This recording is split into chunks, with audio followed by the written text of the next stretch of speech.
Hello. तर आज आपल्या सगळ्यांचे लाडके बाप्पा येणार आहे, तर त्या आता बाप्पासाठी मी मोदक बनवणार आहे, मोदकची रेसिपी.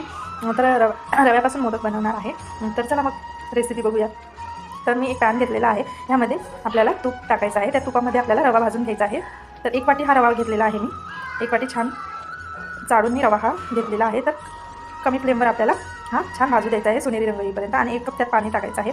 1 कपच पाणी टाका. त्यात ओलं खोबरा किस आणि पिठी साखर टाकलेली आहे. जास्त पाणी ॲड करू नका किंवा कारण साखरेचं पाणी पण सुटतं. तर हे सारण मी वेगवेगळं करून घेतलेलं आहे, कारण मला ह्यामध्ये फूड कलर थोडा टाकायचा आहे, ॲड करायचं. थोडंसं मी रेड कलर टाकलेला आहे आणि एकीकडे पिवळा कलर ॲड करते आता. तर छान मिक्स करून घेते रेड कलर आणि आता पिवळा कलर पण मिक्स करून घ्यायचा आहे.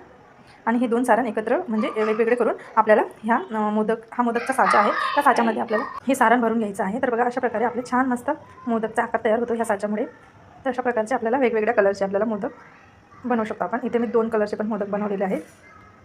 तर रेडी आहे आपल्या गणपती बाप्पांचे मोदक. तर रेसिपी आवडल्यास व्हिडिओला लाईक करा.